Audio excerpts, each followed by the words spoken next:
Randy yang kala itu berusia 27 tahun memutuskan untuk membeli sebuah rumah yang berada di sebuah desa yang tak jauh dari kota Bandung.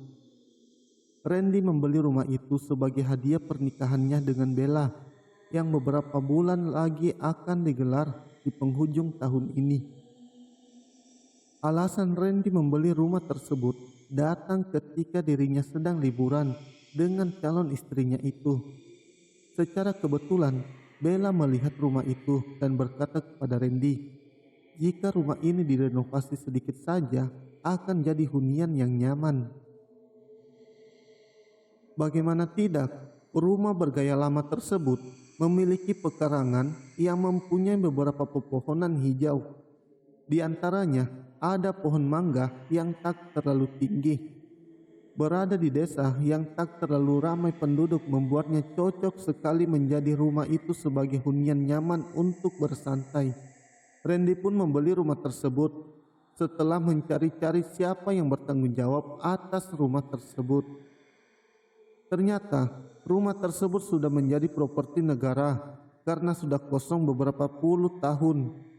Bergantinya pejabat kota membuat para petugas yang bertanggung jawab tidak mengetahui alasan rumah tersebut kosong. Randy pun membeli rumah tersebut dengan harga yang jauh lebih rendah dari harga pasaran rumah di daerah sekitarnya. Setelah mengurus izin dan dokumen-dokumen lainnya, akhirnya rumah tersebut resmi menjadi milik Randy. Randy pun menyewa orang untuk membersihkan rumah tersebut. Ternyata benar perkataan dari Bella. Rumah ini jadi terlihat nyaman ketika sudah dibersihkan. Sekarang dia hanya perlu merenovasi rumah tersebut. Randy mengerjakan rumah tersebut dibantu dengan beberapa saudaranya. Mereka mengerjakan rumah tersebut kurang lebih hampir 2 bulan sampai semuanya selesai. Kini rumah tersebut sudah layak huni. Randy mengisi rumah tersebut dengan beberapa perabotan dan alat-alat lainnya. Singkatnya, kini Randy tinggal di rumah tersebut sendirian. Awalnya tak ada yang aneh, hingga pada suatu hari dia bermimpi aneh tentang seorang anak perempuan yang ditemukan tergeletak di rumahnya. Anak itu tergeletak di lantai ruang tamu, tergeletak bersimbah darah. Pakaian yang berwarna merah muda tercampur dengan merah darah. Randy tak mengetahui siapa perempuan tersebut. Hingga akhirnya dia terbangun dari mimpinya setelah mendengar suara barang yang terjatuh yang berasal dari luar kamarnya. Awalnya Randy ingin menghiraukan suara tersebut, namun suara tersebut semakin kencang. Randy keluar kamar dan memeriksa asal suara tersebut. Karena sebelumnya dia sudah mematikan seluruh lampu. Ruangan di luar kamar menjadi gelap gulita. Hanya ada sinar bulan yang menerangi lewat jendela. Asal suara tersebut berasal dari ruang tamu. Randy pun bergegas ke sana. Dia pun menemukan asal suara. Randy melihat salah satu jendela di sana terbuka. Akibatnya, jendela tersebut tertutup dan terbuka dengan sendirinya, menghasilkan suara yang mengganggu. Dia pun mengunci jendela tersebut dan hendak kembali ke kamarnya. Namun, baru saja setengah jalan, dia mendengar suara sesuatu. Tok, tok, tok. Suara ketukan pintu depan menghentikan langkah Randy. Randy terdiam sejenak untuk memastikan apa yang dia dengar. Lagi pula, siapa sih yang mengetuk pintu rumah orang lain di tengah malam seperti ini? Tok, tok, tok. Suara ketukan tersebut kembali terdengar. Kali ini, ketukan tersebut lebih kencang daripada sebelumnya. Dengan enggan, Randy berjalan menghampiri pintu, memutar kunci dan membuka pintu untuk melihat siapa yang bertamu malam-malam begini. Namun kosong, tidak ada siapapun. Randy pun terdiam. menatap pekarangannya yang kosong. Di depannya hanya ada pohon mangga yang sedang berbunga. Siapa juga yang akan mengetuk rumah orang lain di tengah malam? Apalagi lokasi rumah baru Randy berada jauh dari tetangganya. Randy pun bergegas menutup pintu dan menguncinya. Dia pun berbalik dan melangkah menjauh dari pintu untuk ke kamarnya. Baru saja beberapa langkah, suara ketukan pintu tersebut kembali terdengar. Kali ini, Randy bergegas untuk membuka pintu untuk melihat siapa orang yang iseng yang mempermainkannya. Namun nihil, tidak ada orang di luar. "Hei, jangan sembunyi kamu. Sekali lagi kamu ketuk pintu saya akan panggil polisi," gertak Randy dengan kesal. Ia pun menutup pintu dan menguncinya. Kali ini dia tidak langsung beranjak dari sana. Randy memegangi gagang pintu dan mendekatkan telinganya di pintu. Membuka gorden jendela pintu supaya dia bisa mendengar dan melihat ketika ada langkah kaki yang mendekat. Usaha Randy tidak sia-sia. Ia mendengar langkah kaki dari luar. Kali ini dia sudah siap. Ketika langkah itu sudah mendekat, Randy bergegas membuka pintu lalu keluar. Ternyata langkah kaki yang Randy dengar sebelumnya tidak memiliki pemilik. Suara tersebut entah datang dari mana. Hanya ada suara tanpa sebab. Randy mulai berpikir yang aneh-aneh. Dia mulai berpikir soal hantu. Dia mulai berpikir semua ini ulah makhluk tak kasat mata. Duar. Suara pintu tertutup dengan paksa mengagetkan Randy. Dia pun bergegas menuju pintu. Dan untungnya dia tidak terkunci di luar. Ia merasa ada yang tak beres. Dia pun kembali masuk dan mengunci pintunya. Dan akan mengabaikan apapun suara yang akan terjadi. Ketika pintu sudah terkunci rapat, dia bergegas menuju ke kamarnya. Ketika baru saja berbalik, dia melihat anak kecil berlari dari lorong kamar mandi menuju ke dapur. Ketika melihat hal tersebut, Randy terkejut sekaligus kebingungan. Dia berusaha mengingat apa yang barusan terjadi. Dia ingin memastikan apakah tadi anak kecil yang berlari. Tiba-tiba lamunan Randy terpecah ketika dia dikagetkan dengan suara perabot terjatuh yang berasal dari dapur. Tanpa banyak berpikir, Randy kemudian langsung bergegas menuju ke dapurnya. Ketika sampai di sana, Randy melihat wajan, panci, dan peralatan lainnya sudah berantakan. Sosok anak kecil tadi terlupakan seketika Randy melihat tikus yang keluar dari salah satu panci milik Randy. Ia lalu berpikir bahwa semua ini adalah ulah tikus tersebut. Dia pun tak langsung membereskan peralatan tersebut dan berniat membereskannya keesokan harinya bersama adiknya yang besok akan datang kemari. Untuk sekarang, dia ingin segera tidur dan tak mau memikirkan hal lain lagi. Namun, ketika Randy kembali tidur, ia kembali memimpikan sosok anak kecil itu lagi. Namun kali ini berbeda. Randy melihat anak kecil itu masuk ke dalam rumahnya melalui jendela yang terbuka. Lantas anak perempuan itu berlari menuju ke dapur. Bekas langkahnya meninggalkan jejak yang berwarna merah. Dalam mimpinya, Randy mencari anak tersebut ke dapur. Namun dia tidak bisa menemukannya. Randy pun menyerah mencari bocah tersebut. Ketika hendak berbalik untuk kembali menutup jendela, bocah tersebut sudah ada di belakangnya. Menatap Randy dengan tatapan tajam, lehernya mengeluarkan banyak darah seperti bekas sayatan. Bau amis langsung menyeruak memasuki hidung Randy. "Masa mau nyerah? Cari aku lagi yuk," ucap si anak dalam mimpinya.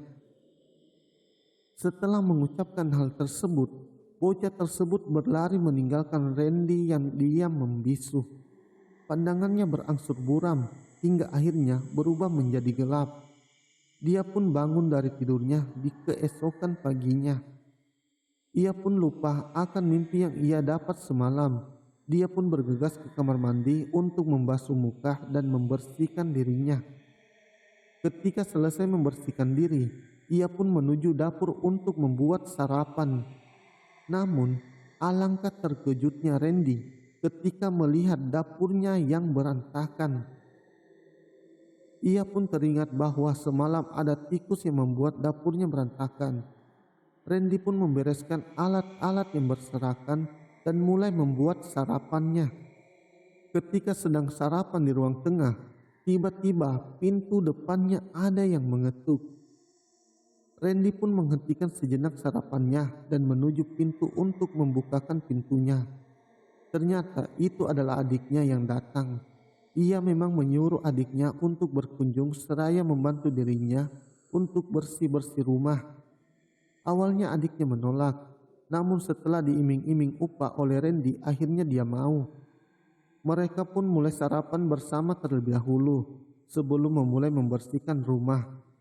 Setelah selesai, barulah mereka membersihkan rumah, dimulai dari halaman depan. Namun, ketika baru saja membersihkan halaman depan, Randy mendapatkan telepon dari kantornya untuk memberitahu Randy agar segera datang ke kantor terlebih dahulu karena ada urusan yang mendadak. Mau tak mau, Randy pun ke kantor dan menyerahkan seluruh pekerjaan rumah pada adiknya. Lagi-lagi adiknya pun menolak, namun Randy menjanjikan untuk menambah upahnya. Dia pun setuju. Ia pun meninggalkan rumah dan adiknya untuk ke kantor. Rupanya memang ada pekerjaan yang mendesak. Randy yang merupakan seorang programmer mesin mendapatkan proyek yang harus selesai hari ini. Kemungkinan baru selesai di sore hari. Dia pun menghubungi adiknya agar tak pulang terlebih dahulu sebelum dirinya pulang. Singkat cerita, Randy berhasil menyelesaikan proyek yang untungnya customernya puas dengan hasil kerjanya.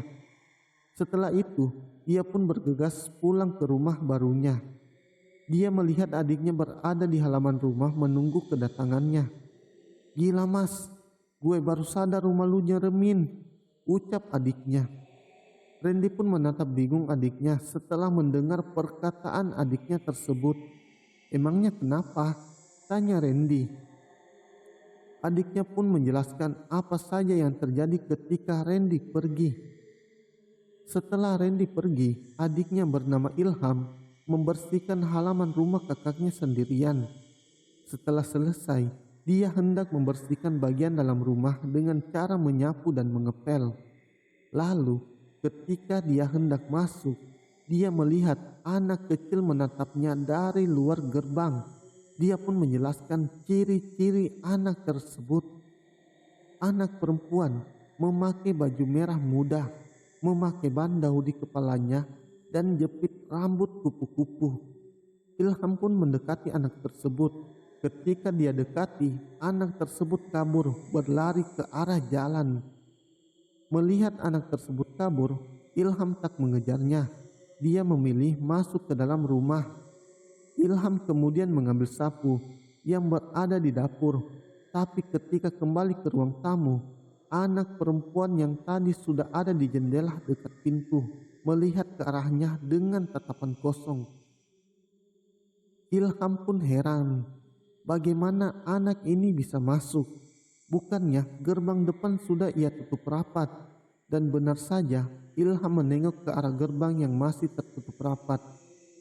"Dek, ngapain di sini?" tanya Ilham. "Mau main kak?" "Hihihihi," jawab si anak tersebut, lalu berlari menjauh dari rumah tersebut. Melihat anak tersebut berlari, Ilham refleks mengejar anak itu. Namun, ketika baru saja ia keluar dari rumah, ia tak mampu menemukan anak itu. Ilham pun kembali masuk ke dalam rumah. Namun, dia ingat bahwa gerbangnya masih tertutup.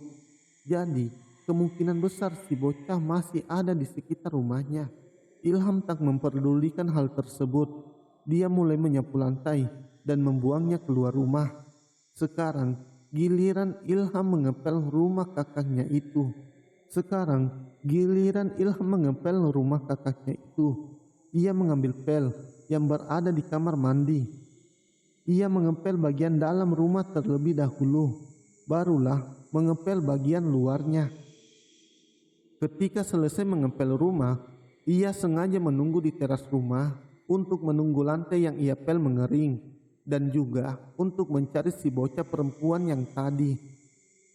Ketika lantai sudah kering, si bocah tak kunjung ketemu. Akhirnya, ia masuk ke dalam rumah untuk menyimpan ember dan pelnya. Ilham pun masuk ke kamar mandi untuk menyimpan alat pel. Tiba-tiba, ketika baru saja menyimpan alat pelnya, Ilham mendengar suara langkah kaki dan cekikikan anak kecil. Mendengar hal tersebut, tentu saja Ilham terkejut. Hanya ada dirinya di rumah dan langkah kaki tersebut berasal dari ruang tengah. Ia pun bergegas keluar dari kamar mandi dan berlari menuju ke ruang tengah. Namun, ia lebih terkejut ketika lantai yang baru saja ia pel sudah kembali kotor dengan tanah yang berbentuk telapak kaki. Telapak kaki itu menuju ke dapur. Ia yang terbawa emosi berteriak kepada pemilik langkah kaki itu. "Woi, siapa sih? Baru dipel juga," teriak Ilham. Ketika sampai di dapur, ia dibuat bingung karena tidak ada siapa-siapa di sana. Telapak kakinya pun hilang di depan pintu dapur. Setelah melihat langkah kaki tersebut, Ilham teringat si bocah perempuan. Tadi ia tak terlihat memakai sandal. Ia kesal dengan dirinya sendiri karena tak mengunci pintu. Ia pun kembali ke kamar mandi untuk mengambil alat pel lagi. Singkat cerita, ia mengepel ruangan itu kembali. Setelah bersih, ia mengunci pintu lalu kembali ke kamar mandi untuk menyimpan alat pel. Ketika baru saja menyimpan alat pel tersebut, ia mendengar hal lain lagi. Kali ini, ia mendengar suara langkah kaki lagi, tapi sekarang seperti dari dalam ke luar rumah. Ilham pun kembali keluar dari kamar mandi, namun tetap saja ia tidak menemukan si pemilik langkah kaki tersebut.